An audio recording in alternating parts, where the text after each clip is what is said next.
né? Eu sou espírita há mais ou menos 3 anos, 3 anos e 4 meses, 5 meses. E antes disso eu já era vegetariano, já era vegano.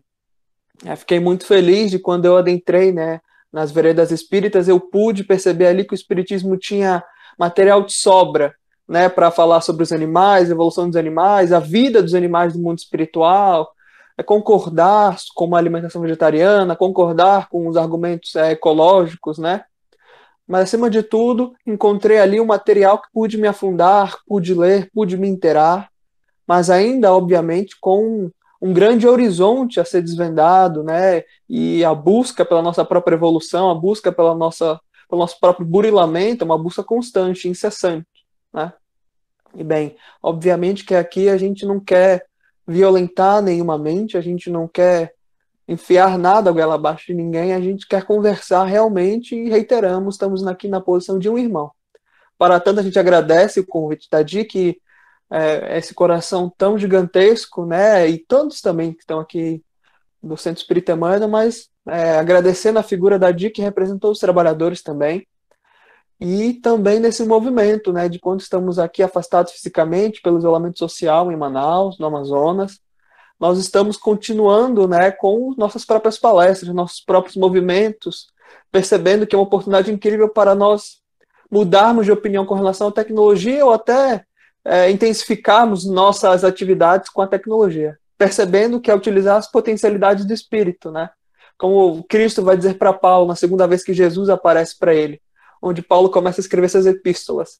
O que a gente está fazendo aqui, né, ainda distante, usando o Google Meets, é exatamente isso. E bem, para iniciar realmente de fato a nossa conversa, né, porque a gente não quer chatear ninguém, não quer que seja uma conversa chata, a gente quer que seja realmente uma conversa tranquila, e que a gente pense sempre nos animais, naqueles que não têm voz, né, e que cada um tem bichinho de estimação em casa, ou pelo menos já pensa nesse tema, não necessariamente na alimentação, mas realmente como um tema mais abrangente, pensando nos animais como criaturas de Deus, filhos de Deus, né? Irmãos nossos numa escala evolutiva ainda distante, né? Que essa palestra possa alcançar pelo menos um coração, que seja útil, né, a todos nós. E a gente vai começar realmente lembrando lá do Missionários da Luz, capítulo 4, André Luiz Chico Xavier, onde André Luiz tem um diálogo com o seu mentor daquele livro, que é Alexandre. E Alexandre vai tecer comentários maravilhosos sobre os animais. Mas, obviamente, a gente vai falar desse capítulo mais para frente, mas há uma frase que chama muita atenção e perfeita realmente para, vamos colocar assim, iniciar de fato a nossa conversa de hoje, é que Alexandre diz para André Luiz: André, os animais pedem roteiro evolutivo para nós. Ou seja, né, realmente estabelecendo essa posição de grande família universal que estamos todos nós sobre a paternidade e maternidade de Deus. E nós, como irmãos mais velhos, temos a obrigação de elucidar, amparar, sustentar, ajudar no movimento de ascensão daqueles que estão mais atrás, um pouquinho mais na retaguarda ali. E os animais estão nessa posição, inferiores no sentido moral, sentido mesmo evolutivo da forma, até mesmo no contexto perispirítico, no sentido espiritual, mas são amados da mesma forma por Deus. Isso a gente não pode negar, porque são criaturas que nem nós. E vão evoluindo, engateando. Então, por isso que a gente reitera essa frase de Alexandre no livro Missionários da Luz. A gente vai falar um pouquinho mais desse livro e sobre como ele chegou pela primeira vez, né, na nossa frente, mas ficar um pouquinho mais para frente. A gente também vai lembrar do o Evangelho segundo o Espiritismo, né, no capítulo 19, A Fé Transporta Montanhas, né, lá no item 7, Kardec vai dialogar com todos nós, e ele vai falar aquela frase sublime, aquela frase marcante, né, que praticamente muitos de nós repetimos, mas ela se encontra lá, no Evangelho segundo o Espiritismo, capítulo 19, item 7, quando ele fala: a fé transporta montanhas, de que a fé inabalável é somente aquela que pode encarar face a face a razão. Às vezes vão dizer a ciência, né, em qualquer época da humanidade. Então, os argumentos que a gente vai trazer aqui estão embasados, pelo menos, dentro da doutrina espírita, da filosofia espírita, mas também trazemos argumentos contemporâneos da ciência. Porque a gente não pode esquecer o aspecto trino da doutrina espírita, né? Em três pilares, que é a própria religião, a própria ciência e a própria filosofia. Então a gente já vai ressaltar que a gente também vai trazer argumentos, vamos colocar assim, do mundo externo ao próprio movimento espírita, né? Aqueles que nem são espíritas, o que, que eles dizem sobre esse tema? E daí a gente vai dizer lá no Livro dos Espíritos, a obra que marca realmente o começo, né, da doutrina espírita, lá no capítulo 11, na segunda parte, em que Kardec vai intitular Os Animais e o Homem. O homem aqui com H maiúsculo, já indicando para nós que era do interesse do codificador, já era interesse de Allan Kardec debater sobre esse tema. Já era da curiosidade dele saber sobre os animais. E na pergunta 593, Kardec indaga, né, os espíritos superiores sobre os animais. Perguntam: os animais são regidos, né, são coordenados, são direcionados simplesmente pelo instinto? E obviamente os espíritos respondem, né? Há aí um sistema.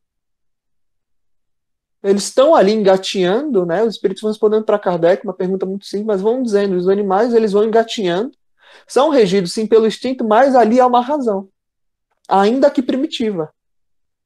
Ainda que primitiva. E para fazer esse paralelo com o nosso cotidiano, é só pensar em alguém que tem um bichinho de estimação. Tem um cachorrinho, um gatinho, um hamster, qualquer outro tipo de animal. Só olhar para esses nossos bichinhos que convivem conosco. Eu tenho dois, né, dois cachorros aqui em casa, dois cachorrinhos que são quase que irmãos meus. Só pensar na grande inteligência que eles demonstram. Escutam, né, a nossa voz, vêm quando são chamados por um nome específico, deitam conosco, nos lambem, recebem cada um de nós em casa com muito carinho. A gente pode estar triste, cansado, irritado, aconteceu um mar de problemas. Um mar de problemas.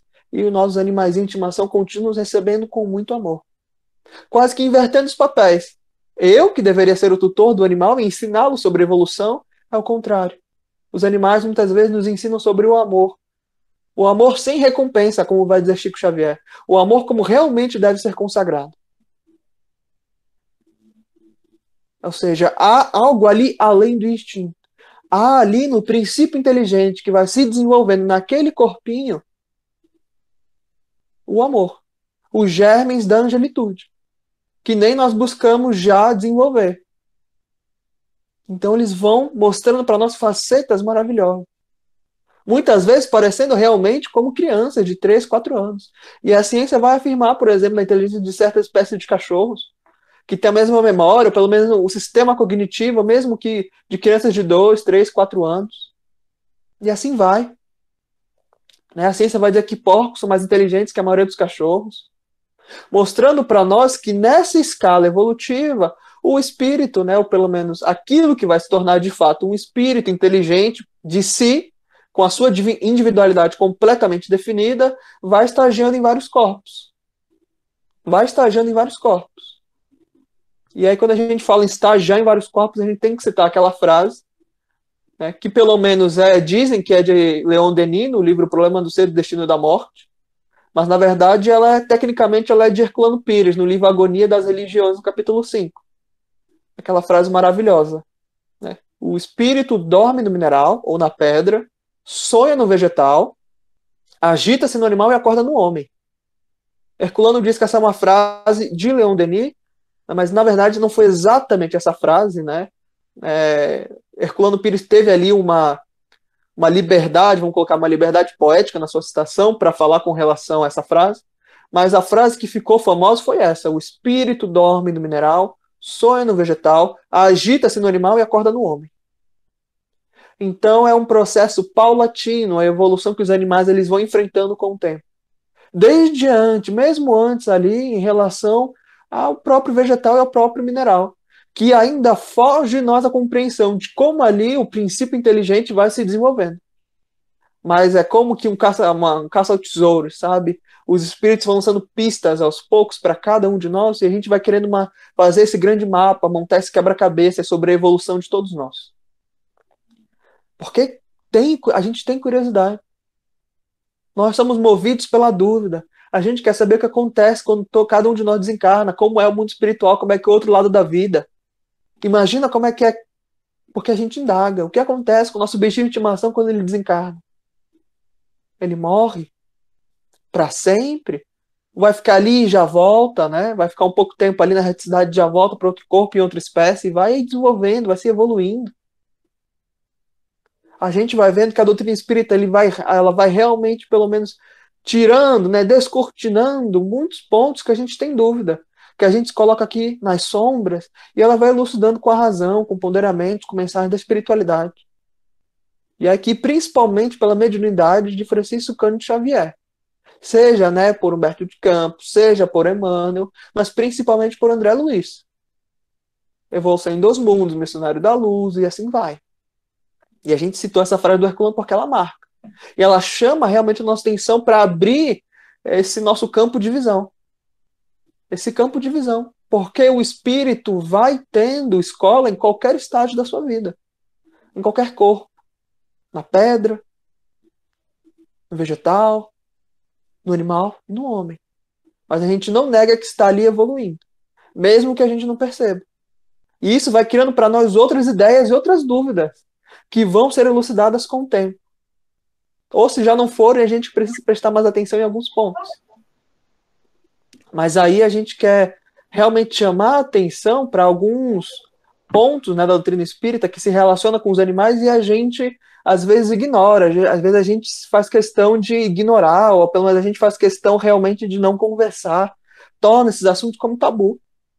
Porque se a gente fala, como o Alexandre diz, que os animais estão aqui para nós pedindo roteiros de evolução, é óbvio que a gente é necessário, é obrigação nossa falar sobre alimentação. E aqui a gente não quer condenar ninguém, como a gente falou no começo. A gente quer simplesmente abordar o tema de uma forma tranquila, trazendo pontos da própria doutrina espírita.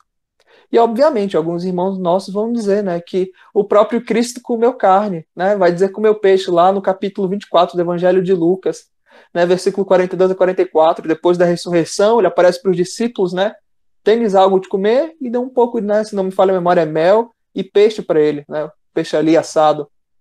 E ele come o peixe. E esse argumento sozinho, né, cria-se como toda uma base, né, de uma base doutrinária, para não dizer dogmática, para não falar sobre a alimentação vegetariana. Para falar, ou pelo menos não falar sobre não comer os animais. Não trazer os animais para esse diálogo, para esse debate. Porque os animais, né, a gente não pode negar isso, são irmãos e irmãs nossos. Então, se o Cristo comeu peixe e eu não posso argumentar nada disso, então a gente precisa também elucidar outros pontos. Como está ali no Evangelho de Mateus, capítulo 26, versículo 17. Jesus comeu a Páscoa. Vai lá, e vão, né? Ele fala para Simão Pedro e outro apóstolo, vão comer a Páscoa. Vão lá preparar a Páscoa para a gente comer junto. Comer a Páscoa é ali, comer o pão, realmente, comer o cordeiro, tá reunindo ali. Realmente como os próprios judeus faziam. Eu não vejo nós, como movimento espírita, falando disso. Falando sobre como é importante comer a Páscoa com os amigos. Se o Cristo comeu a Páscoa também. Aí vamos dizer, por exemplo, né, lá no Evangelho de Lucas, no capítulo 2, versículo 21 a 23. Jesus é circuncidado. Ele nasce no 8º dia apresentado ao templo e é circuncidado. E nós não falamos sobre a importância ou não da circuncisão para todos nós. Porque o Cristo passou pela circuncisão. Cristo comeu a Páscoa. E mais além, a gente vai ver lá, capítulo 3 do Evangelho de Mateus, versículo 13 a 17. Jesus é batizado nas águas do Jordão por João Batista. E mesmo assim, o batismo, o Espiritismo não fala de batismo. Nós, como movimento espírita, não ligamos sobre o batismo, mas o Cristo foi voluntariamente se batizar. Ou seja, as ações de Jesus são para nós, como vai dizer 625 do Livro dos Espíritos. Ele é nosso guia e modelo, veio de Jesus. Mas Cristo fez muita coisa que nós não repetimos, que nós não buscamos trazer para o nosso cotidiano. Circuncisão, comer a Páscoa, viver toda a cultura da Páscoa, né? Porque se você era judeu, você tinha que ir até Jerusalém da época da Páscoa, ficar ali na região e ficar se festejando a semana inteira. Cristo foi batizado, ele foi voluntariamente, a gente não fala sobre a importância ou a obrigação não de se batizar. O Espiritismo nega o batismo. O Espiritismo nega a circuncisão. Fala até mesmo que não há rituais, e o Cristo fez questão de seguir todos esses. E a gente se segura simplesmente nesse argumento de que ele comeu peixe. E queremos justificar esse hábito para todos nós. De novo, a gente não quer condenar ninguém. A gente quer simplesmente debater contra os argumentos. Buscar pelo menos desconstruí-los. Ver em que bases racionais eles se sustentam. Para ver se nós estamos realmente defendendo a razão, a verdade ou a fé, ou se estamos ainda querendo viver com nossos hábitos, querendo viver pelas papilas gustativas. Porque os animais sofrem muito. Sofrem muito. Eles pedem, a gente vai repetir várias vezes essa frase, pedem para nós roteiros de evolução. Roteiros de evolução. E aí, obviamente, que alguns irmãos vão dizer que nós estamos ainda num planeta muito primitivo, né? Ou alguns vão dizer também aquela frase clássica que também está no Evangelho de Mateus, capítulo 5, versículo 11. Não é o que entra pela boca, né? É o que sai da boca. Cristo vai dizer, né? Quando é confrontado ali com os fariseus e os outros, né? Em relação às carnes impuras, porque não lavava a mão, estava ali se contaminando o corpo. E aí falam para ele, mas que absurdo. Não vai lavar a mão, vai comer esse tipo de carne que é impura? E o Cristo responde, olha, eu não lavo a mão da maneira que vocês querem que eu lave a mão, e eu vou comer aqui. E fala, não é o que contamina o coração que entra pela boca, é o que sai da boca. E muitas vezes a gente também se esconde atrás desse argumento, sem questioná-lo, sem ver o contexto que ele está inserido, ou pelo menos traçar dali o conceito moral. Porque o que a gente não pode, a gente vê isso, né, nos NEPs, nos estudos do Evangelho, né, o núcleo de estudo e pesquisa do Evangelho, que a gente não pode, de supetão, tirar ali uma frase do Cristo, no sentido realmente literal, e aplicá-la à torta direita. A gente não pode. A gente tem que ver o contexto e por que ela ali é aplicada e tentar elucidar e trazer para o nosso cotidiano. E daí a gente vai agora realmente, frato, entrar de cabeça para responder esse argumento, né? A gente vai voltar lá para o capítulo 4, Missionários da Luz, vampirismo, né? E aí a gente vai, é um texto muito grande, muito extenso, e a gente quer só trazer algumas frases importantes, pelo menos alguns trechos, de Alexandre para André Luiz. E aí Alexandre fala para André Luiz assim, entre abusos do sexo e da alimentação, porque André Luiz está chocado ali com a intensidade, né, a amplitude, como o vampirismo pode se atrelar ao corpo e ao corpo espiritual de cada um de nós. Entre abusos do sexo e da alimentação, desde os anos mais tenros, nada mais fazíamos que desenvolver as tendências inferiores, cristalizando hábitos malignos. Será, pois, de admirar tantas moléstias do corpo e degenerências psíquicas? Olha que curioso. Nada mais fazíamos que desenvolver as tendências inferiores, cristalizando hábitos malignos. Cristalizando hábitos malignos. Quer dizer, bora lá para a frase de novo. Não é o que entra da boca, né, que contamina o homem, é o que sai da boca. Realmente, o que eu como não me contamina, mas pode muito bem continuar, favorecer o meu próprio movimento de permanecer na ignorância. De ali favorecer para a cristalização desses hábitos negativos, como André Luiz está convidando a todos nós a refletir. Eu como porque eu preciso mesmo, ou como porque é gostoso? Me pergunto ali se estou comendo aquilo porque preciso de fato, ou simplesmente porque é gostoso? O que me governa? É o alimento que entra ou é o prazer de estar realmente vivendo o Evangelho do Cristo? Porque a gente não vai querer entrar no debate sobre o alimento, né, que não é comer ou não os animais, vai te tornar mais purificado ou não. Não é esse debate que a gente está dizendo. Não é esse debate que a gente está dizendo. O que a gente está pedindo para todos nós percebamos, tomemos pelo menos nota, é de que comer pode sim, e muitas vezes, né, Alexandre está dizendo, pode sim e vai favorecer para que meu coração continue contaminado. Vai favorecer para a cristalização de hábitos malignos. Daí vai vir frases maravilhosas. Por exemplo, Humberto de Campos, né, vai dizer para todos nós que os tamoios e caiapós, ou melhor, que cada um de nós, é uma frase anterior, cada um de nós, quando comemos o tocinho, né, o suíno, vai falando vários tipos de carne, Humberto de Campos vai dizer para nós, quando a gente escolhe comer esse tipo de alimentação, sem nenhum problema, sem se questionar, vai dizer, nós não estamos muito distantes dos tamoios e caiapós, que se comiam, que se devoravam uns aos outros. Humberto de Campos. Se não nos falha a memória, Cartas e Crônicas. Cartas e Crônicas, capítulo 4. Se não nos falha a memória, mas é uma frase realmente de Humberto de Campos. Ou seja, Humberto de Campos nos compara realmente a canibais, quando a gente come carne. Por quê? Porque nós somos governados muitas vezes por isso, pelo prazer de comer, porque é gostoso.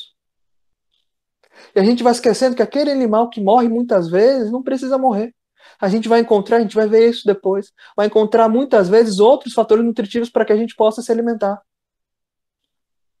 O que a gente não pode se deixar de fazer é questionar sobre isso. Porque nós, como humanidade, aqui eu digo realmente humanidade terrestre, o nosso conceito de Deus é muito mais novo do que a nossa relação com os animais. A gente pode ir até mais além. O nosso conceito de religião mesmo, nosso trato, pelo menos consciente, com a espiritualidade, é muito mais novo quando a gente compara com relação a nós comermos animais. Comermos da carne deles, usarmos animais no nosso convívio, tração ali, puxando as coisas, cavalgando em cima dos cavalos, domesticando animais. Nossa relação com os animais é muito mais antiga do que a nossa relação com Deus. Então é óbvio que quando a gente está ali imerso na ignorância, imerso ali simplesmente na vontade, no desejo, vão ocorrer vícios. Nós vamos ser viciados. Quantas vezes a gente não vai escutar, eu não consigo viver sem o meu churrasco, sem o meu queijo, sem aquilo, sem outra coisa. Quer dizer, muitas vezes a gente até mesmo na própria alimentação a gente banaliza o amor. Porque a gente fala, eu amo chocolate. Peraí, você ama chocolate da mesma forma que você ama sua mãe? Que você ama seu animal de estimação? E a gente vai banalizando isso. Como Alexandre diz, pelo sexo, pela alimentação, por causa dos nossos vícios que já existem, pelas nossas fortes má tendências. E em vez de questioná-las, buscando realmente nosso burilamento pelo outro, que aqui no caso seriam os animais, porque também são parte da criação que nem nós, a gente se apequena, a gente se retira e torna esse diálogo tabu. Infelizmente. Infelizmente. E Alexandre vai continuando aqui. O plano superior jamais nega recursos aos necessitados de toda ordem, e valendo-se dos mínimos ensejos, auxilia os irmãos de humanidade na restauração de seus patrimônios, seja cooperando com a natureza, seja inspirando a descoberta de novas fontes medicamentosas e reparadoras. Reparadoras. E aí André Luiz está espantado, está chocado ali com todo aquele desdobramento que estava acontecendo ali em relação ao vampirismo, em relação aos hábitos inferiores. E aí Alexandre, né, muito bem-humorado, ele é realmente um mentor ali que chama muita atenção nos Missionários da Luz, que ele prossegue, André, por que tamanha estranheza? Perguntou o cuidadoso orientador. E nós outros, né, porque eles estavam desencarnados. E nós outros, quando na esfera da carne? Isso é um livro espírita. Terceiro livro da série André Luiz no mundo espiritual. A vida no mundo espiritual. Tá lá. Chico Xavier, André Luiz, Missionário da Luz, capítulo 4. E a gente lê o livro e a gente não chama atenção a isso, a gente não estuda isso, a gente nega, torna tabu. E olha o que o Alexandre diz. E nós outros, quando na esfera da carne, nossas mesas não se mantinham à custa das vísceras dos touros e das aves? A pretexto de buscar recursos proteicos? Exterminávamos frangos e carneiros, leitões e cabritos incontáveis.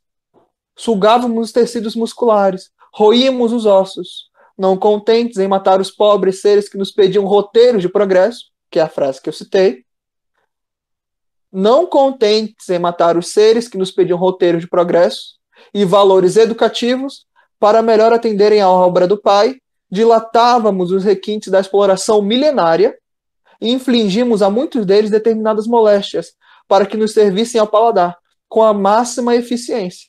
E aí Alexandre vai continuando o texto, falando do suíno, do ganso, da vaca, do leite, etc. Ele vai descendo um trator porque a gente vai caindo nesses hábitos, nesses vícios, e vão realmente criando várias moléstias para todos nós. E a gente acha que é natural, porque o nosso planeta não é tão evoluído assim para se abdicar, ou pelo menos se abster desses tipos de alimentos. Mas ele vai tecendo todo o comentário, isso foi século passado. Se não me falha a memória, o Missionário da Luz é anos 40. Anos 40, ele já estava falando disso, chamando a nossa atenção para isso. E o que dizer das outras religiões milenares do budismo, do hinduísmo, que falam em relação ao nosso trato com os animais, nosso trato com relação à carne. Não é que a pessoa que deixou de comer vai se tornar mais pura, mais santa. Não é esse o diálogo que a gente faz. A questão é questionar hábitos em prol dos animais. Esse é o ponto. Obviamente que vão dizer para nós que Chico comeu carne, que Divaldo come carne até hoje. As consciências que se julguem. Não posso condenar a ninguém, não posso julgar a ninguém. Mas o que a gente faz aqui é realmente pegar um livro que saiu da mão de Chico Xavier. A gente já citou dois aqui, de Humberto Campos e André Luiz. A gente vai ver outros, que também saíram da mediunidade de Chico. E se saiu da mediunidade de Chico, foi porque Emmanuel, o nosso realmente grande mentor, amigo de todos nós, que estudamos o Evangelho, estudamos a doutrina espírita, é porque Emmanuel permitiu. Né? Meu amigo Rafael está aqui nos comentários, né? Eu vou falar do seu artigo também, Rafa. Não é se Jesus comeu peixe ou não. Não se preocupe. Ele vai prosseguindo. Né? E aí é um texto muito extenso, a gente realmente não quer ler ele, realmente ler ele, a gente quer se debater por os outros argumentos que também trazem com relação aos animais, que é aquele argumento muito famoso. Né? De, por exemplo, pergunta 723 do Livro dos Espíritos. Kardec pergunta, né, se é natural a gente comer a carne dos animais. E os espíritos respondem, né? E essa resposta também é muito repetida por todos nós do movimento espírita, né? De que a carne alimenta a carne. E a gente pega essa frase e repete ela à torta direita. A carne alimenta a carne. E a gente esquece dois argumentos principais sobre isso, ou pelo menos, né, ignoramos, ou pelo menos não queremos evidenciar os argumentos para debater essa resposta dos espíritos. O primeiro ponto, né, a carne alimenta a carne. Ninguém nega isso é verdade. Isso é verdade, a carne alimenta a carne. Mas tem de pensar também que na época de Kardec, século XIX, mal se conhecia o universo, né, microbiótico, o universo micro, macrocelular. Mal se conhecia realmente como se dava a propagação de um vírus, como a gente sabe hoje. O que falar, por exemplo, de um telescópio de hoje que fala na época de Kardec?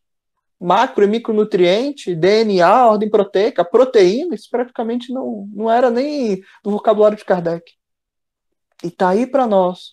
Vamos responder uma pergunta contra a pergunta.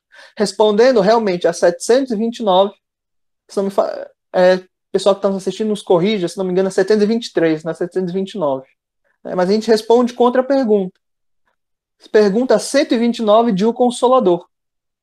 Emmanuel, agora é o nosso querido amigo Emmanuel, por Chico Xavier. Emmanuel, na obra O Consolador, pergunta, né? Ou melhor, perguntam para Emmanuel: é lícito comer a carne dos animais?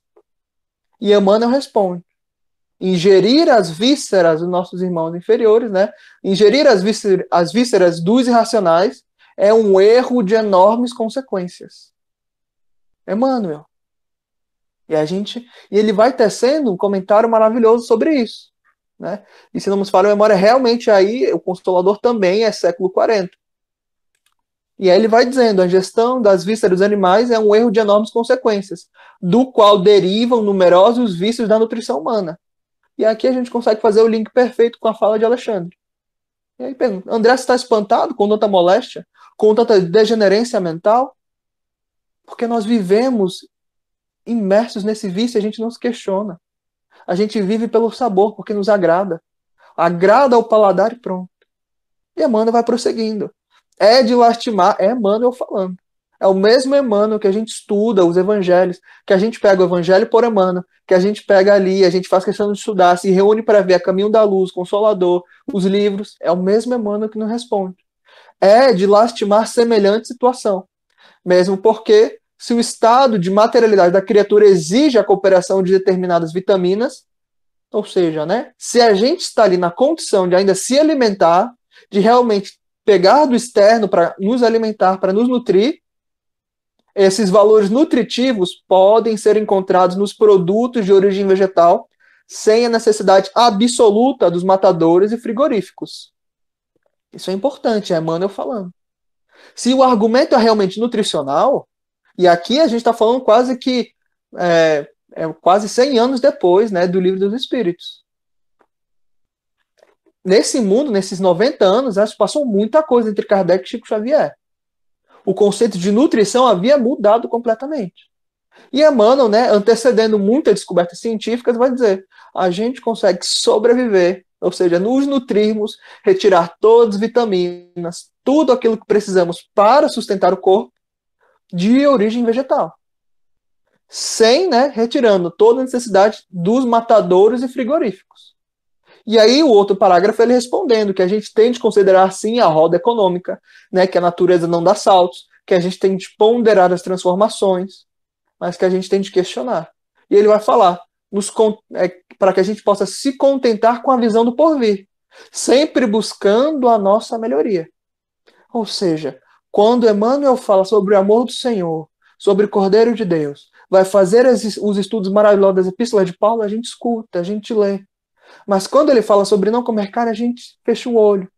A gente se nega realmente a estudar, ou pelo menos debater, ou pelo menos questionar isso. Então, se o argumento é nutritivo, Emmanuel vai trazer outra resposta para nós. A carne alimenta a carne? Sim, a carne alimenta a carne. No entanto, não é somente a carne em si que vai alimentar a carne. O vegetal também alimenta a carne. Imagina os espíritos respondendo para Kardec, né, olha, você pode comer vegetal, mas tem que comer, ó, vitamina C, vitamina D, tem que buscar vitamina B12, né, tem que comer tudo direitinho, pesar tudinho. Kardec nem sabia o que era isso.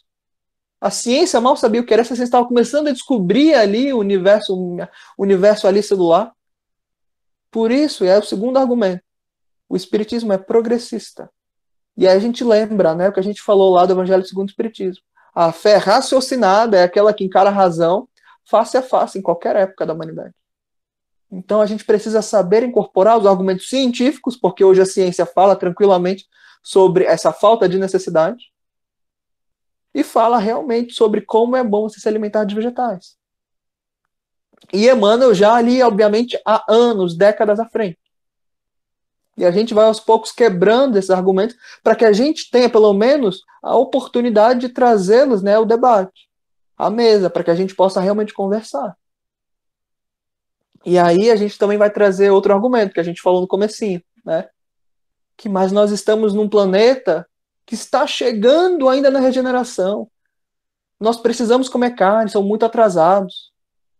Realmente, nós estamos num planeta que passa aqui, e obviamente a gente fala isso no momento de grande pandemia, que dizer para nós, estamos aqui em Manaus, no Amazonas, quase que foco, realmente foco no Brasil desse vírus. É claro que então nós passamos por problemas inúmeros. Todas as épocas da humanidade foram marcadas por grandes acontecimentos. Como os espíritos vão dizer, né, é para acelerar o processo, para acelerar realmente a evolução do planeta. E aí, para aqueles, né, irmãos e irmãs que trazem esse argumento para nós, de que o nosso planeta não está preparado, né, para isso, não está preparado para essa alimentação, uma alimentação sem os animais, ou pelo menos não cuidar dos animais da maneira que eles merecem, não fornecendo para eles o roteiro evolutivo que eles merecem, porque isso é forte, isso é forte. Como dar o roteiro evolutivo de uma criatura que vai se tornar amor, vai se tornar ali um Cristo um dia, se a gente a devora, se a gente a come sem se questionar? E aí a gente lembra, a Revista Espírita, né? Abril de 1858. Kardec está conversando com um espírito que mora lá em Júpiter. Revista Espírita de 1858, em abril. É pelo espírito Bernard. E aí, numa das perguntas, né? Kardec, se não me falha a memória, pergunta 25 ou 26. Ele pergunta lá para o espírito: a alimentação em Júpiter, como é que é? Puramente vegetal? Come carne? Como é que é? E o espírito responde: olha, aqui em Júpiter é puramente vegetal. Aqui o homem é protetor dos animais. Protetor dos animais. Se algum irmão nosso realmente reiterar o argumento de que Júpiter é um planeta o mais evoluído, né, dentre o nosso sistema solar aqui, que a Terra está ainda atrasada, a gente traz o argumento. Então, se nosso planeta não está preparado, esse é o único argumento. Ou seja, em vez de fornecer o progresso, fornecer as bases para que a evolução se faça, a gente vai realmente viver ainda na ignorância, realmente viver para que realmente nossos hábitos continuem firmes e fortes no nosso próprio coração. Porque se for assim, então a gente pode continuar fumando. continuando, ou pelo menos, infelizmente, enveredando nos vícios alcoólicos, nos vícios do sexo. Então a gente não pode falar de reforma íntima nunca mais. Porque se realmente a gente vamos colocar assim, se a gente cercear o nosso debate de que a Terra não está pronta, nunca vai estar pronta. O próprio Chico vai dizer, né? Se você espera a condição ideal para fazer alguma coisa, você nunca vai fazer. Se buscar realmente condição ideal para a sua reforma íntima, nunca vai fazer. Aqui está falando de reforma íntima no contexto geral. Porque quando você decide, e aí é um específico, quando você decide se abster da alimentação animal, em prol do outro, em prol do próximo, é óbvio que vai fazer muito bem para você. A gente, de novo, não pode dizer de forma nenhuma que eu que sou vegano, que sou vegetariano, que sou isso e aquilo, sou melhor do que alguém que come carne. Muito pelo contrário. Se comparar com outro, é impossível. Porque cada um de nós, a psicologia vai afirmar isso para todo mundo. Cada um de nós é o seu próprio universo, vive no seu próprio mundo. Não posso sentir com o coração que não é meu, mas eu sei, agora é um relato meu. Eu, Lucas Evangelista. E eu não era nem espírita, né? Quando eu me tornei vegetariano e vegano. Mas quando eu me abstive desse alimento, do alimento assim, da carne, dos derivados, tudo, me tornei um ser humano muito melhor, muito mais saudável. Porque coloquei os animais ali, me coloquei na condição dos animais. Que são exportados vivos, estão nos matadouros, nos frigoríficos. Porque se para nós é horrível estar aqui nessa pandemia preso, imagina um passarinho na gaiola, que passa a vida inteira preso. Imagina realmente aqueles ali que estão as galinhas, que estão no galinheiro, vivendo só somente para dar ovos. Os pintinhos, as vacas, o porco, os bois que vão para o abate. O que dizer deles que passam a vida inteira confinados e depois morrem para nós? Eu, em comparação comigo mesmo, me tornei melhor. A gente não nega que há veganos, vegetarianos que são ainda explosivos, que trazem esse debate com muita violência e às vezes muita ignorância. A gente não nega isso. A gente não traz isso aqui dizendo que é uma verdade, de que todo mundo que é vegetariano ou que é vegano é melhor que o outro. É impossível dizer isso. De novo, as consciências que se julguem. Mas que os animais precisam da nossa atenção, isso é inegável. Alexandre afirmou para André Luiz, Emmanuel afirmou para nós, Humberto de Campos afirmou, e aqui, Revista Espírita de Kardec afirmou para todos nós. Não é um planeta se torna regenerado, né? Não é porque o planeta é regenerado que lá eles vão parar de comer. É parando de comer é um dos destaques do planeta regenerado. Porque vai dizer, o homem é protetor dos animais. Para proteger o animal precisa de muito carinho, muito cuidado, muito amor, muito afeto para todos os animais. Para todos os animais. Porque se para nós nos choca, por exemplo, a gente vê o festival lá na China dos cachorros sendo mortos para virarem carne. A gente se choca aqui, por exemplo, né, que a gente vê lá no vilarejo da China que surgiu, ou pelo menos se tem a ideia que surgiu o coronavírus, né, um comércio a céu aberto, horrível, condições insalubres terríveis. Nós no Brasil comemos coração de galinha, comemos fígado de boi. Aqui no Amazonas, olho de peixe. E a gente não questiona isso. A gente não faz esse paralelo. Que para nós, né, que seria para eles absurdo, para eles é cultura, e para a gente também é cultural o que a gente faz. O que a gente não pode fazer é sempre se questionar, se perguntar, colocar realmente o animal na sua condição, porque eles pedem para nós, roteiro evolutivo. E aí, Alexandre vai dizer para André Luiz, a gente vai trazer essa frase aqui, por exemplo, de novo, no capítulo 4 de Missionários da Luz. Ele vai dizer, André, meu caro, falou Alexandre benevolente. Devemos afirmar a verdade, embora contra nós mesmos. Em todos os setores da criação, Deus, nosso Pai, colocou os superiores e os inferiores para o trabalho de evolução, por meio da colaboração e do amor, da administração e da obediência. E aí ele fala, os seres inferiores e necessitados do planeta não nos encaram como superiores generosos e inteligentes, mas como verdugos cruéis. Confiam na tempestade furiosa que perturba as forças da natureza, mas fogem desesperadamente à aproximação do homem de qualquer condição, excetuando-se os animais domésticos, que, por confiar em nossas palavras e atitudes, aceitam, né, o cutelo no matadouro, quase sempre com lágrimas de aflição, etc. ele vai tecendo outros comentários em cima desse tema. Mas vai chamando para nós essa atenção. Que os animais nos veem como verdugos cruéis. O que dizer nessa pandemia? Todos os dias, um lugar do planeta aparece nos jornais que os animais voltaram ali a caminhar nas águas de Veneza, nas terras lá da Gália, né, os cabritos andando. Na Austrália, vendo ali os animais andando também, os pinguins nas ruas. Quando Manaus colocar ali realmente o lockdown, realmente aqui em Manaus, vai aparecer jacaré como já aparece. Cobra na rua como já aparece na Ponta Negra. Isso vai acontecer. Porque nós também não sabemos estabelecer limites para o nosso próprio egoísmo.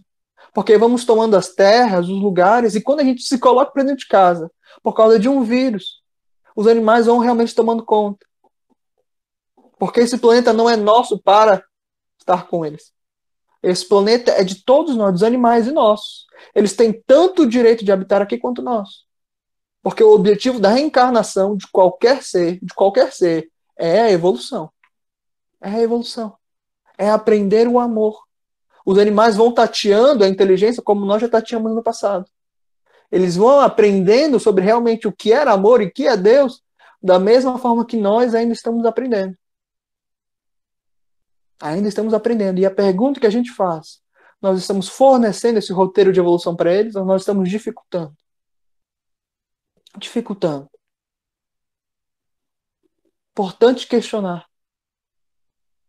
Não violentar ninguém, mas perguntar para onde está indo a nossa evolução coletiva. Coletiva. E daí a gente vai dizer agora, por exemplo, André Trigueiro, lá no livro, né, Espiritismo e Ecologia, que nós não podemos nem comer, por exemplo, um burguesinho, palavras de André Trigueiro, livro da FEB. Nós não podemos nem comer, por exemplo, um burguesinho sem falar da desmatação da Amazônia. E ele fala que está intrinsecamente ligado. E ele tem repetido isso várias vezes. Várias vezes. Por exemplo, lá, aí a gente lembra, Kardec, lá em A Gênesis, quando fala da geração nova, vai dizer: há um choque entre as gerações, a velha e a nova. Uma traz os conceitos novos e a outra traz seus conceitos antigos.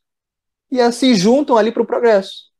Daí surge, por exemplo, inúmeras, né? Por exemplo, a gente usa o termo, né, de modo geral, do senso comum, as crianças índigo, as crianças cristais, trazendo conceitos novos. Olha, por exemplo, quando a gente fala sobre espiritualidade, sobre como a gente fala de depressão hoje, como era depressão 50 anos atrás, sobre vegetarianismo e sobre comer carne, sobre ecologia e sobre destruição. São conceitos que vão evoluindo realmente toda uma geração. É quase que normal a gente ter pelo menos um parente na nossa família que traz esses conceitos. Ainda que individuais ou juntos, trazendo esse conceito. Já sendo realmente aptos a estarem aqui conosco, trazendo realmente esse debate à mesa. E há o que é natural em todas as épocas do choque entre a geração que está e a geração que vem. E uma vai substituindo sempre em prol do progresso. Em prol do progresso de todos nós, não só dos animais, não só do planeta, mas de todos nós como coletividade. Daí a gente lembra das pandemias. Nosso papel realmente como colocar assim, cuidadores da Terra. Ebola, SARS, H1N1, coronavírus, gripe suína, gripe do frango. 75% das doenças que nós temos hoje emergentes, pelo menos nas últimas 20 décadas, são de origem animal. 75% são de origem, né, animal. E a gente se pergunta como isso é possível. E a gente lembra um texto maravilhoso, né, do livro, o Neca da Silva, no livro Palco Iluminado.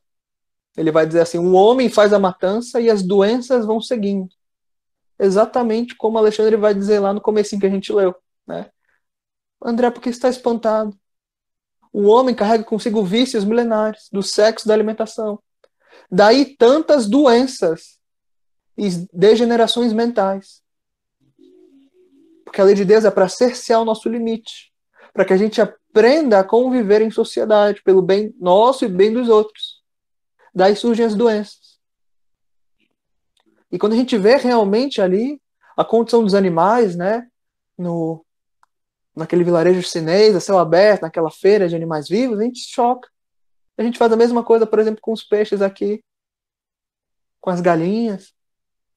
A gente separa as culturas, a gente choca, por exemplo, né, com os golfinhos sendo mortos no Japão, as baleias sendo mortas ali também no Japão, na China.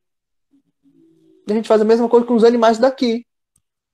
Né? A gente come o jacaré, a cutia, pacu, diversos tipos de peixe, a torta e a direita. A torta e a direita. E a gente vai esquecendo nossa posição em relação a eles. É de cuidar, de ensinar a amar. E daí a gente lembra a grande estrela que foi Francisco de Assis. Tem tantas para citar, mas a gente cita essa em específico. Porque se teve alguém que escutou lá, que está lá em Marcos, capítulo 16, versículo 15, ide o mundo inteiro. Cristo falando para os discípulos e apóstolos. Ide e pregar o evangelho a toda criatura. Quem seguiu realmente esse mandamento foi Francisco de Assis. Inspirado na espiritualidade, inspirado no amor divino, cumprindo com seu papel com a providência divina, consagrou amor a tudo aquilo que o cercava.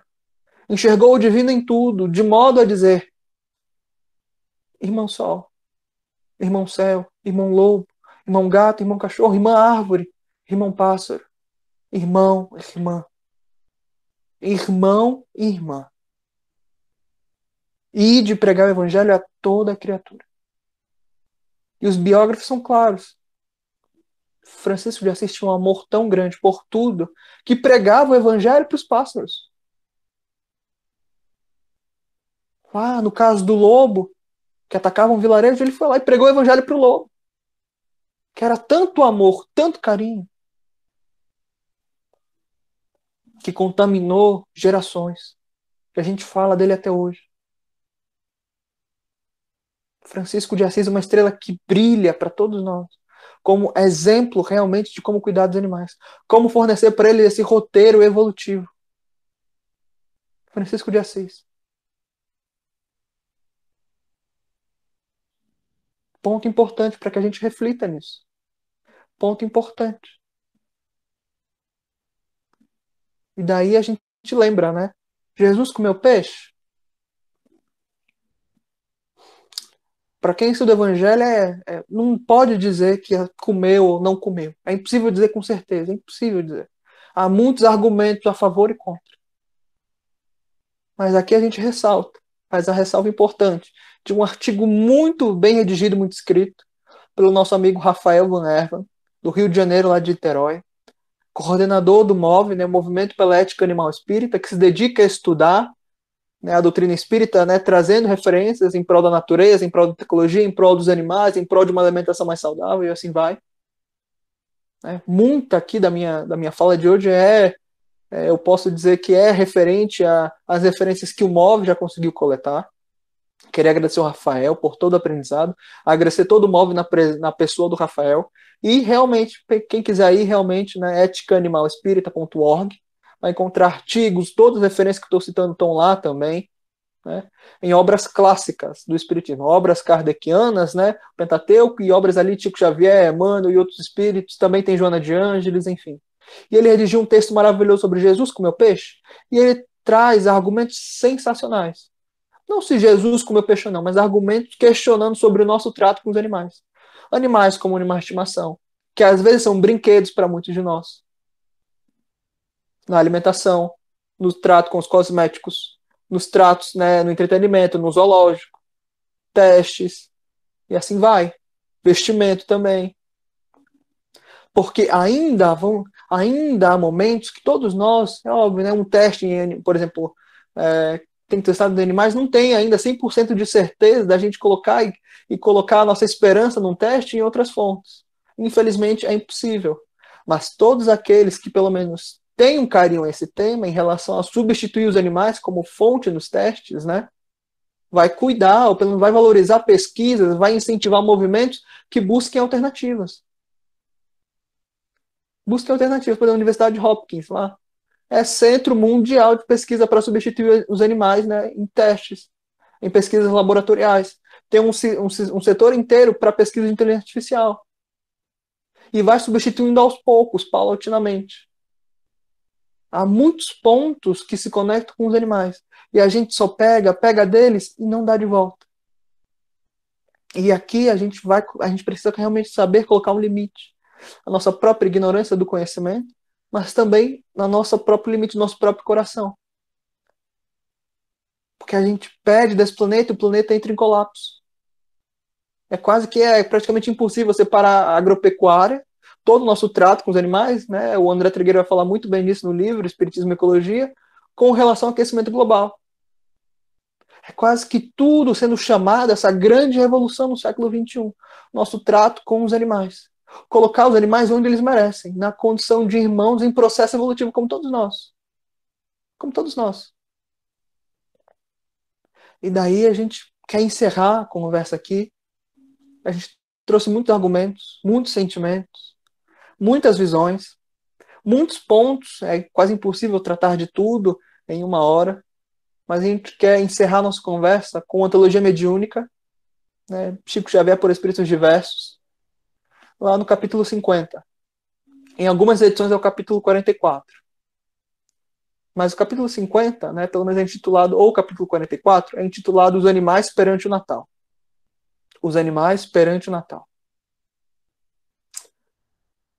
E se nada que eu falei hoje tenha feito sentido, tenha ressoado no seu coração, essa história é fantástica. Ela resume o papel dos animais no planeta Terra. Porque é a história narrada por Irmão X sobre a noite divina que mudou a nossa história. Que é a noite em que o Cristo nasceu em Belém. Nasceu ali em Belém, né? A casa do pão. E a gente sabe, por como os evangelhos mostram nesse roteiro, que Cristo não pôde nascer em Belém, nasceu numa manjedoura. E Humberto de Campos relata que eles estão conversando ali na época do Natal, não é à toa que o livro, né, Antologia Mediúnica Natal, são histórias referentes a isso. O próprio livro tem histórias maravilhosas, como, por exemplo, o Peru Pregador, história fantástica. Mas Humberto de Campos vai relatar num diálogo que ele tem com alguns amigos ali na espiritualidade sobre os excessos que nós cometemos na ceia de Natal. E aí um deles, um amigo dele, Rabi, conta a história sobre a noite que o Cristo nasceu. Vinha, né, José, carpinteiro, enrugado, velho, e Maria Santíssima, né, grávida do Cristo. E o Cristo para nascer a qualquer instante. E era noite já em Belém, provavelmente estava frio porque era deserto. E eles batem, né, ali, e a cidade, né, o irmão X vai dizer que está cheia a cidade. Muita gente ali por causa do censo. E eles batem, né, e eu não vou narrar todos os detalhes, né, para não encurtar, que o nosso tempo, infelizmente, está acabando. Mas ele bate em 3 estalagens, em 3 lugares diferentes, e as 3 pessoas que abrem, né, praticamente envergonham José e Maria, dizendo que não é impossível receber você, que você está grávida aqui, seu bebê vai chorar a noite inteira. O outro vai dizer, peraí, mas você está andando com essa garota tão jovem, tão bonita, ela é uma escrava sua, onde você comprou ela? Eu quero comprar de você. E vai humilhando o casal Galileu de batida em batida. Até que depois da terceira casa, né, praticamente ali, tantas pessoas rodeando eles, olhando aquela moça maravilhosa, beleza, sabe, indescritível, grávida, e José carpinteiro, velho, idade mais avançada em relação a Maria, andando ali, eles dois juntos, de madrugada, o povo cercando eles, em Gabriel, o anjo na anunciação, no mundo espiritual, não sabia o que fazer. O Cristo ia nascer a qualquer instante. E o anjo, ali, sem saber, né, o que fazer exatamente, o que ele faz, se coloca em prece. O anjo Gabriel, o anjo da Anunciação, se coloca em prece. E imediatamente uma turba de espíritos felizes vem de todas as direções ajudar. Intui o casal Galileu e vão levando ele, pela intuição, até a manjedoura. E o Cristo nasce ali. Não nasce no luxo, mas nasce entre a palha. Não nasce nos palácios, mas na manjedoura. E Cristo é colocado ali em cima do feno. A história que marcou a humanidade. Como está ali no Evangelho de Lucas, né, os anjos vão aparecer para os pastores, chamando os pastores ali para eles verem a beleza que estava na manjedoura, que o Cristo, o Messias, havia nascido. Mas percebam que, e é Humberto de Campos, irmão X, dizendo, que as primeiras testemunhas do nascimento do Cristo foram os animais. Os animais viram Jesus primeiro do que nós, como humanidade. Acima de tudo. O irmão X vai dizer, se não fossem os anfitriões daquela noite, talvez a boa nova na terra fosse adiada. Então, Ele conclui dizendo: será que, pelo menos no Natal, pelos anfitriões da Boa Nova, eles não merecem um pouco de consideração com a ceia de Natal? Será que que nós não podemos evitar, pelo menos para eles, a morte, o martírio, o sofrimento ali? Porque a gente vai comemorar o Natal com a morte. Humberto de Campos, irmão X, pela psicografia de Chico Xavier. Os animais viram Cristo primeiro do que nós. Contemplaram a luz do mundo antes de nós, que nos dizemos tão inteligentes, tão racionais, que nos preocupamos tanto com nossa própria evolução, com a evolução do planeta. Os animais foram os grandes anfitriões do Evangelho do Cristo na Terra. Viram Cristo primeiro do que nós. Daí a gente ressalta a importância. Ide pregar o Evangelho a toda criatura. E os animais também são criaturas. Também estão aqui pedindo roteiros de evolução. E nós temos uma dívida imensa com eles. Então que nós possamos pegar essas palavras, possamos refletir com carinho, com muita prudência, recheando a nossa mente, o nosso coração com informações plausíveis e verídicas, estudando realmente a doutrina espírita que traz para nós gotículas, pérolas maravilhosas, convidando todos nós à grande reformação, a grande reforma não do mundo, não da população, da sociedade, mas do nosso próprio coração. Então, todos nós, inspirados no nosso Pai Francisco, Francisco de Assis, possamos reconsiderar ou repensar o nosso trato com os animais, de modo geral. De modo geral. Muita paz, muita luz, que Deus esteja sempre conosco. Muito obrigado.